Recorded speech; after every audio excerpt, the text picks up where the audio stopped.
Hello again, and welcome to Winning with the Wrangler at Dick Powell's Leadership Corner, brought to you by Earth, Wind, Fire, Water Training and Development, where our passion is building leaders of today and tomorrow. Leaders, the information on today's program is gathered from many different places and many different people. So if you hear yourself in our conversation today, please remember it is not all about you. Now, today, we're going to talk about a subject that, quite frankly, I don't think we talk about near enough or learn about near enough. The topic is money. And the reason I'm going to talk about it, and with my lovely co-host, Ms. Robin, is because it seems like no matter where I go, there's either winners or whiners. And I don't understand that. So we had some questions that come down here, and it really came down to the point was rich versus the poor. And I just don't see it that way in my mind. In my mind, it seems like just because you grew up on a dead-end street and there was nothing but swamp water back there, you could work hard and you'd make a difference, even if you seem to be held back from time to time. And in my life, believe me, I got held back several times, strictly for who I was, where I was, and the situation that I had to be in at that time. So when I started to really look at this, and Robin and I started talking about it, we knew that we needed to come and have a discussion about money. Now, in my house growing up, you weren't allowed to talk about certain things. Money was one of them. Politics was another. And of course, those things you do behind closed doors, you never talked about that. And religion. Oh, where you went to church on Sunday, if you went. So let's take a look at this. Okay. Now, Robert and I both have this in front of us, so just know that we're going to be, clipping back and forth. One of the things that came across was when we talked about people who were either wealthy or had money, and we were talking about how they thought about their life, whether they were in control or not. Well, it seems like people who were what they consider rich, and I guess we ought to make sure that we talk about rich. What does rich mean to you, Robin? Okay, this just flashed. There was something that somebody said years ago, and I can't remember who it was, some famous person, and they said, you make a medium amount of money. Anybody who makes $1 more than you do is rich, and $1 less than you do is poor. Exactly. So that being said, we know we grew up in basically middle-class households and middle-class neighborhoods with middle-class friends and middle-class people at church, and there wasn't a great diversity in income among the people I grew up with. There really was not. Since we got married and moved 10 miles north, we have encountered people at our current church and in our children in school and thing, people who have a whole lot more money than we do.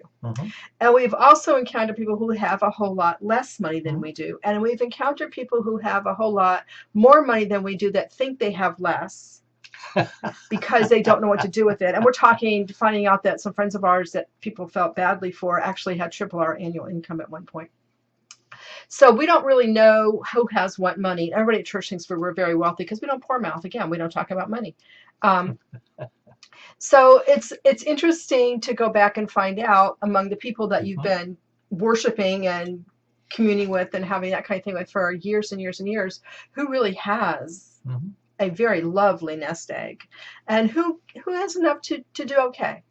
I think that's why when I read the information and I started really picking at this, it really started to be almost funny because it said people who were rich felt in control of their lives and their situation.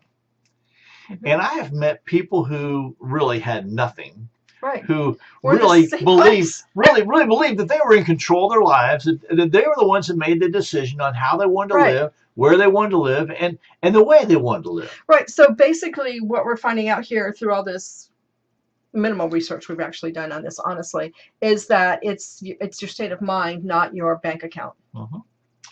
And poor is the same way. It's a state of mind, not your bank bank account. We know people that have a whole lot of money that still live like it was the 1930s and Depression. I mean, really, they do, but that's okay because they don't complain about it. But that's the divider thing. But I kind of believe this. I do. The people who have the wealth mentality believe that they're in control, and people who don't have that wealth mentality believe that everything else around them controls their financial situation. Right.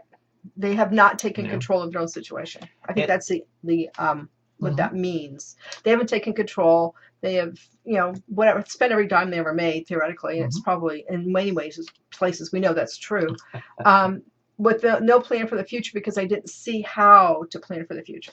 Well, and quite, I'm going to be honest with you, ladies and gentlemen. Rob and I were very fortunate. When we were much younger, we had a gentleman who kind of took me aside and said, Dick, let me show you how money works. Right. I've been very thankful for him all these years, because we certainly wouldn't be here where we're at or have the thought process of how to handle money. And the experiences.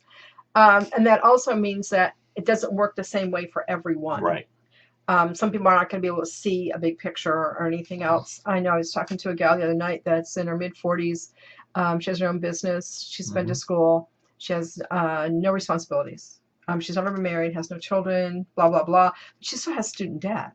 Yeah. And I thought, man, that student debt thing is going to screw up a lot of people until they figure out don't have student debt. Anyway, but aside from that, she has no plans for the future. And I said, even if you put $50 a month away, you're going to be able to afford to retire. Your plan is to not retire. That's silly. So go talk to somebody, not me. You have to talk to me. I don't know. I think I know enough for us to be in an okay spot, and so does Dick. But to make those plans, you need to make those plans. We have a financial advisor. It's awesome. And believe me, we checked out all these things pretty well. But that's kind of how we think about money. Yeah. The other part that came up on my world here is that people who have, that feel like they're rich are willing to, I'm going to say, take a risk. They take a risk with their money to build more money. And they're thoughtful risks. They're not just jump in without any research risks. Right. They're not willy-nillys. They're pretty. But poor people aren't even willing to do that. No, they're afraid I always go back to the Bible story about the people with the tenants, and the guy that invested his money came back with a lot more tenants. The guy that put it in the ground and it does nothing. Well, that's what it does. It does nothing until you do something with it. So keep that in mind. But that's you have to do something. How to handle your money. Right. And who to handle it with. And to have someone else check it out every few years and make sure they're doing good things for you. I'm not saying that people, to go out and do, play loose with your money, willy-nilly it out. Do it smart. I am saying that the people who are wealthy or believe they are wealthy, they're willing to take that little bit of risk. Right. And it's a little bit of risk, and it's not a lot of risk. And every once in a while, a little bit of risk will become a big risk, and you lose everything. And I know that's happened to some people, but it doesn't keep them from trying again. So evidently, somewhere else, they made enough money to make up for that bad choice or. I think that the difference in my mind is I've seen people who have taken the risk and built a company and didn't do well. Right. But it didn't stop them. They didn't sit on the sidelines and whine the whole time. They just got busy back to work. They went to work. Some way or another. And now, of course, I walk beside them and go, "Hey, how's it going?" "Well, it's going really good." Well, they were willing to like my one buddy says, beans and rice and beans, until they got back on their feet and moved forward. They looked at those things, those risks, or those things that happened to them as learning tools versus poor little old me. Right. And that's the way you have to look at everything in life. What did I learn from this? I think that was the real lesson I learned from hanging around these people. Right. Was instead of spending your time, well, poor little old me, let's get to work and find out what do we need to do next. Stop whining. Now, one of the things that I also want to take and talk about is obstacles and opportunities. It seemed like the people I know who have been successful and built their wealth, they were people who were ongoing continuous learners. They were listening and learning and taking classes and going to seminars and doing all sorts of things that seemed like cost of money. But what they were doing was they were preparing themselves. They were being prepared for when an opportunity arose, they were able to take and make a discernment, a good decision, and grab a hold of it. Right. Make it work for them. Mm-hmm. So, and I haven't played the stock market. I did okay until I went on vacation one time. I'm still doing okay, but I would have been better if I had sold some stock a little sooner. But again, there's courses out there of people who are willing to share the way they play stocks. If you're not, put some money in some fund somewhere and use an advisor. They do fine. You know, we have a commitment with our advisors that our money is where your money is. And when you move your money, please move mine with it. So so it's good. It's been good. My personal little stock thing, like I said, it's fine, and it'll come back up, and I'll sell it and buy some more stuff and see what happens. Remember, the stock market, you only make money when you sell it, so don't hold on to it. That's how advisors work. Buy right, sell right. Don't be worried. Something dropped last week a lot, but that's okay because now it's on sale. You know, the stocks are on sale, so now it's time to buy. And then when they get back up, sell. One of the things that we do, quite honestly, we meet with our financial advisor once a quarter. Mm-hmm. We take a look at everything that's happening and what's going on. And then he always asks a question, though. Yeah. What's your future plan, and how do you want to look at it? Right. Do we need to take a certain amount of it, and do we make this more risky? Or do we need to put more into the secured fund? Yeah, the more stable stuff. So the part about when you start working with a financial advisor, they're going to analyze your risk tolerance. Now, don't be afraid of that when they say that to you. Let them go through the process of helping you really find out what your risk tolerance is. And part of that's your age, your stage, and part of it's your personality. And they know about those things. These guys are pretty good. And we recommend go find one, interview some. Don't take the first guy that interview more than one. Interview everybody. Make sure you have a matching personality, that you like him, that you trust him.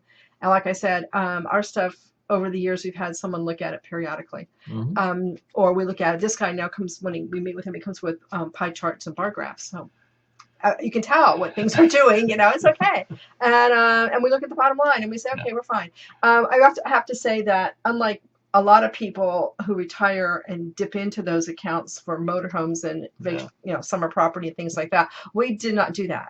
When we go out and buy a new car, we do it the way we did it in our 30s. And that may or may not be right for you, but payments to me are better than taking big sums of money out of our investment accounts. Because we're looking down the road. It costs less money to finance it through a regular consumer loan than you're gonna make. You're gonna make more money keeping it into your account and taking out the consumer loan than you will if you took the money out. Okay, understand that. You just need to really start to learn to handle money. You need to look at your money differently. Okay. And it's not bad and it's not good. It's money. Here's the thing.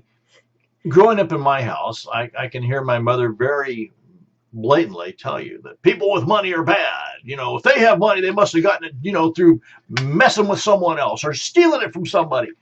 And that's not right. We had to learn. I know many people who have money and they have calluses on their hands. They're hardworking people. The difference is they've learned how to hold on to it. You see, it's not making it, it's holding on to it. Holding on to it.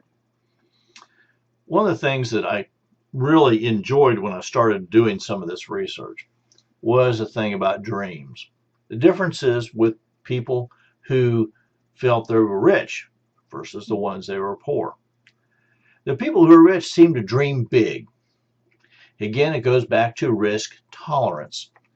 But dreaming big seemed to scare to death the people who were poor. Yeah. Where I grew up, quite frankly, they believed they were poor. They believed they were always going to be poor. They believed there was nothing they could do about it. It was just, this is the situation and I'm never going to climb out of it. I am so fortunate that I listened to Clyde, let me tell you. Well, the other part of that is how many of those people are like, other people we know along the way who have a lot of money. Mm-hmm. And they just don't know they have a lot of money. It doesn't conceptualize in their head they're okay. Mm-hmm. And they're still living like they have nothing. But and they're not happy. There's a difference of you can knowing be happy and live that way. How much. I love this. A gentleman the other day I was working with, doing some business coaching. He said, "How much is enough? When will I know how much is enough?" And I said, "Well, what is your vision? What's down the road that you're looking to do? Where do you want to be? What kind of house do you want to live in? What kind of car do you want to drive? How much money do you think you're going to need every month to take and do what you want to do and live the way you want to live?" You see, those are questions that most people never get asked and answered. Oh, they're waiting for tomorrow? Well, they believe that, I just roll through life and whatever happens, happens. And, yes. And they're not stressed, but they're not secure either. Well, I think they are stressed. You think they are stressed?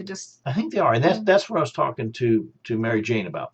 That they felt they were stressed, even if they had enough, or what everybody in the pool would say, "Man, you're looking really good, man. It's not enough. It's the what are you willing to do to get to where you want to go, and knowing where you want to go. And are you going to know when you get there? And the second part of that is really, what's that mean? And it means something different to everybody. Exactly. So I guess that's back to writing it down in vision boards. Oh my gosh. I don't know. I'm not a big vision board person, as you know. But some people are.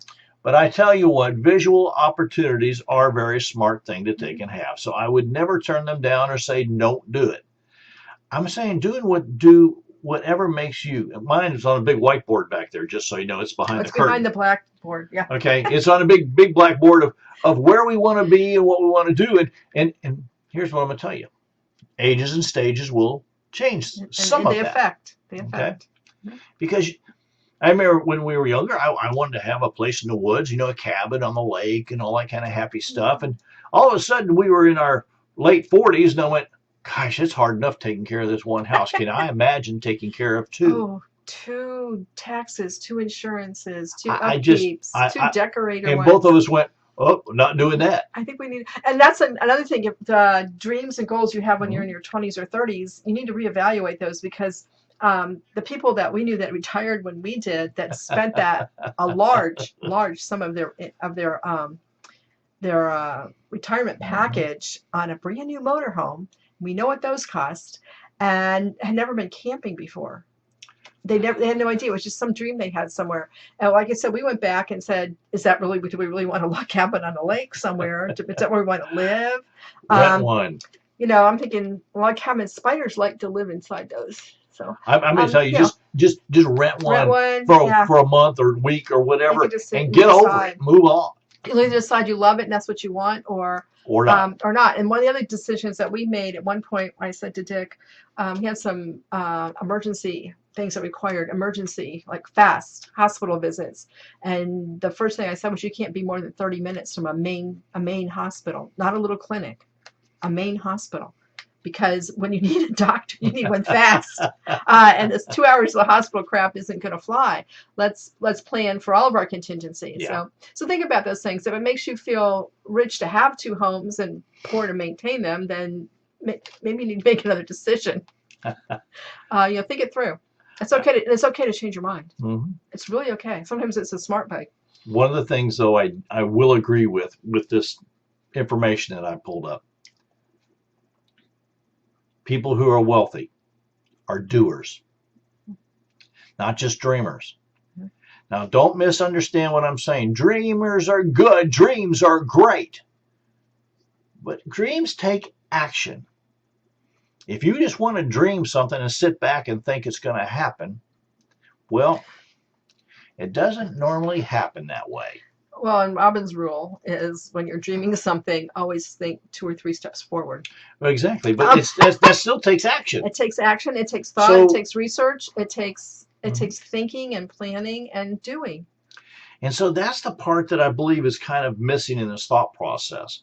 One of the things we were talking about this morning with a group of people was the whole thing of helping people.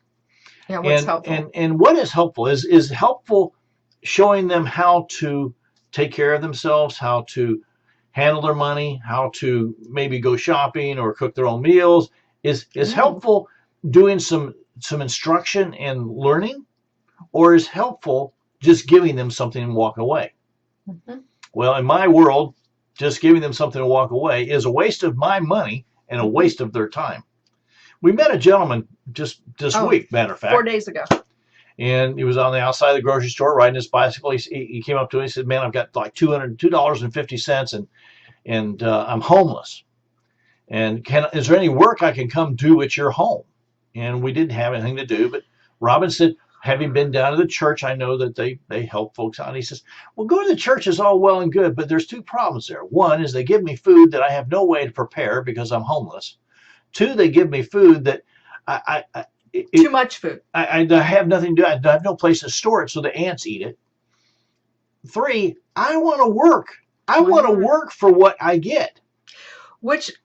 So that tells me this gentleman in the future will not be homeless. He's going to work his way out of it. But the other part of that is all churches will hand people food if they're hungry. That's one of the things they do in the office area. They'll give you food if you're hungry. But they don't offer any other alternative. Like maybe they should have a job source there that says people in our congregation need little things done around the house. Could ya trim a tree, pick the grapefruit, pick the avocados, get the weeds out of the yard? I'll pay you whatever, $10-15 an hour to come to my house and work for 3 hours. Not bad. But that is not anything that's in place. And I don't know if I know how to get that started or which current agency in our area would be open for that kind of thing. But boy, that's huge. The thought process needs to change with us first. So doers do. They take action. They take that dream and they build upon it. And here's the thing that I've learned over and over is, as a coach, I help people. What is the small little step that they can do every single day? What's one small step they can do every day to help them on their road to success or on their road to achieve their vision? And that one little step adds up. And the question I've asked for years is, what are you willing to do to get to where you want to go?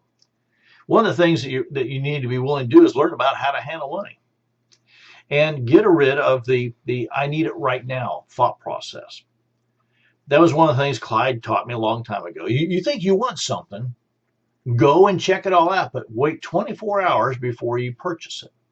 Because in that 24 hours, you're going to either think to yourself, well, I don't really need it now.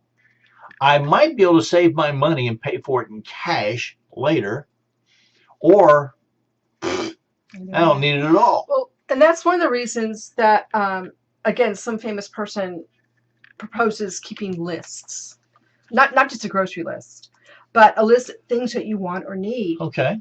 So that you can go back when you have the money in hand to go buy it and say, do I really need this? Do I want this? And this can start with something as simple as, what do your children need for school?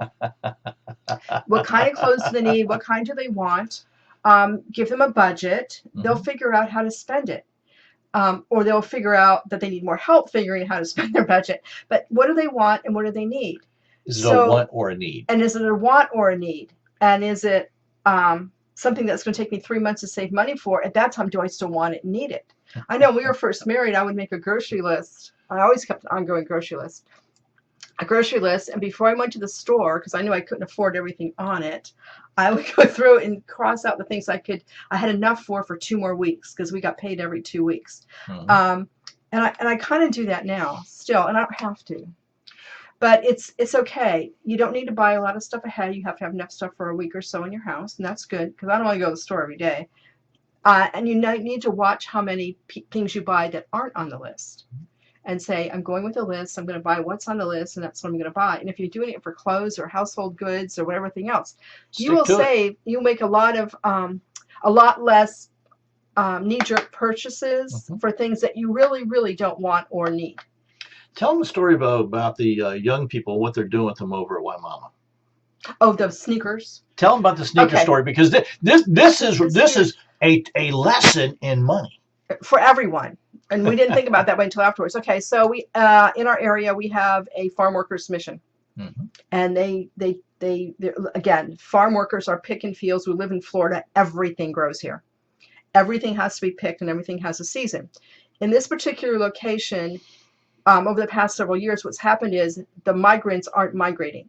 They live here because there's enough work for most of them. Year-round. Mm-hmm. About 70% of them. Year-round, there's a lot of work. So their children, they now have a charter school on the property.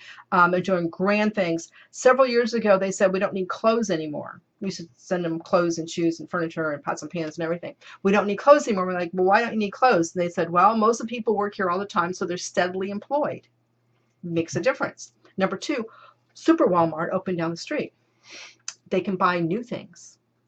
They can afford to buy enough new things to keep all of their children in clothes. One of the things they have a problem with is back to school time, because you have, I don't know, where did that list come from for back to school supplies? Oh my Lord goodness. Knows. And again, clothes and shoes. So what they do for shoes is the churches donate money. They give every child a $30 gift card that can only be used on shoes, and they have to buy sneakers because that's what you have to wear to school. And if there's money left over, they can do whatever they want with it. Mm-hmm. So, first of all, we taught them to be good shoppers, to find a pair of shoes for $30. They told us a couple of the girls got really good. They could find a pair of sneakers that fit them for $10. That gave them $20 to buy 2 pairs of sandals. Now, these are children of migrant workers. So think about what their income level is. Well, you see, that thought process. And that's what we need to teach people. You see how they handle the money? Wow, I get 3 pairs instead of 1. I love that. I love that. It was just, I got so excited when she's telling me the story. I'm thinking, what a great way to teach how to handle money. Not only that, but next year when I find out school's starting, I'm good with sending them $150 or so and letting the kids go out and buy their shoes. I'm good with that. Because I think that's money well spent. And I don't have to buy shoes for anybody. And trust me, our daughter's shoes, they'd buy 1 pair. $150 a pair. Yeah. To get those basketball shoes that fit those feet. Yes. $150. And that was 20 years ago. So again, probably should tell you it's a mentality. Our daughter's 6'4" and some, and plus, and, yeah. Size how many? I don't know. They were really big shoes. I know she was in a 10 in 6th grade. So there you go. So yeah. We had to order them specials. She's proportionate, though, let me tell you. But it was hard. And I gave her a $150 limit one year, I think when she was going to college. Yeah. Over the summer, go find yourself 2 pairs of shoes. You got a $150 limit, or call me. And let's make sure that we don't have to, yeah.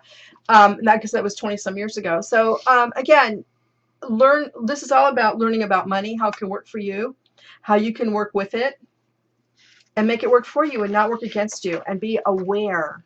So just be aware. When you're starting to make these judgment calls, I think that's what they are.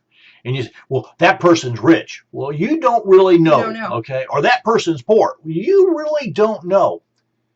You only know about yourself. You know about yourself. So make good quality decisions about money yourself. For you. If you don't know how to do that, get some education. Find someone who does and learn. Go to a class like we did. I mean, quite frankly, I needed to go to a class. I didn't have a clue. And I've taken more than one class since then. So it's that ongoing, continuous learning part that I believe will always set you apart from who's sitting next to you. What do you think? I think you should learn, and I think you should share as appropriate. I'm just thinking all the things we learned in all those extra courses. Mm-hmm. Some people don't want to listen. Yeah. So be aware. Well, I hope you've enjoyed today's conversation on money. Now, on behalf of myself, Dick Powell, and Robin Powell, and the whole Leadership Corner team, we want to say thank you for being a part of today's program. Now, if you have any comments that you'd like to make, or you just want to talk to us, give us a phone call, 727-422-1833. Send us an email, dick@ewfw.org. Go to the website, take a look around, find out how things we can help you with. Go to www.ewfw.org.